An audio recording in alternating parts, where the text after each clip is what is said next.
ఈ రోజు ఆదివారం కావడంతో సూర్యగ్రహ ప్రభావం మిథున రాశి వారి ఆత్మవిశ్వాసం, నాయకత్వ లక్షణాలు మరియు వ్యక్తిత్వంపై స్పష్టంగా కనిపిస్తుంది. ఈ రోజు మీరు ధైర్యంగా నిర్ణయాలు తీసుకునే స్థితిలో ఉంటారు. మీలో ఉన్న నాయకత్వ గుణాలు బయటపడతాయి. అయితే కొంత అహంకారం లేదా తొందరపాటు వల్ల చిన్న సమస్యలు రావచ్చు. కాబట్టి సమతుల్యతతో వ్యవహరించడం ముఖ్యం. ఉద్యోగ రంగంలో ఈ రోజు మీ ప్రతిభను చూపించే అవకాశం ఉంటుంది. పై అధికారుల దృష్టిలో పడే అవకాశం ఉంది. కొత్త బాధ్యతలు తీసుకునే అవకాశం ఉంది. అయితే సహచరులతో మాట్లాడేటప్పుడు సౌమ్యంగా ఉండాలి, లేకపోతే చిన్న అపార్థాలు రావచ్చు. వ్యాపారస్తులకు ఈ రోజు మిశ్రమ ఫలితాలు కనిపిస్తాయి. కొత్త ఆలోచనలు వస్తాయి, కానీ వాటిని అమలు చేయడంలో కొంత ఆలస్యం ఉండవచ్చు. భాగస్వామ్య వ్యాపారాల్లో పరస్పర అవగాహన అవసరం. ఆర్థిక నిర్ణయాల్లో తొందరపడకూడదు. ఆర్థిక విషయాల్లో ఈ రోజు సాధారణంగా స్థిరత్వం ఉంటుంది. ఆదాయం వస్తూనే ఉంటుంది, కానీ ఖర్చులు కూడా పెరిగే అవకాశం ఉంది. ముఖ్యంగా కుటుంబ అవసరాల కోసం ఖర్చు చేయాల్సి రావచ్చు. కాబట్టి బడ్జెట్ని ప్లాన్ చేసుకోవడం మంచిది.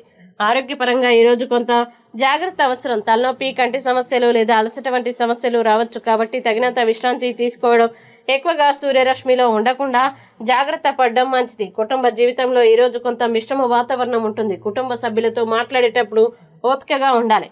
పెద్దల సలహా తీసుకుంటే సమస్యలు సులభంగా పరిష్కారం అవుతాయి. ప్రేమ మరియు దాంపత్య జీవితంలో ఈ రోజు సాధారణంగా ఉంటుంది. భాగస్వామితో చిన్న విషయాల్లో అభిప్రాయ భేదాలు రావచ్చు. కాబట్టి ఓపికతో మాట్లాడడం అవసరం. ఈ రోజు ముఖ్యంగా మీరు తీసుకునే నిర్ణయాల్లో సమతుల్యత అవసరం. తొందరపాటు మరియు అహంకారాన్ని తగ్గిస్తే మంచి ఫలితాలు పొందగలుగుతారు. ముఖ్యమైన పనుల్ని ఉదయం సూర్యోదయం తర్వాత ప్రారంభించడం శుభప్రదం. ఇక ఈ రోజు మిథున రాశి వారు రాశి చక్రం ప్రకారం సూర్యగ్రహ శాంతి కోసం పరిహారాలు చేయడం మంచిది.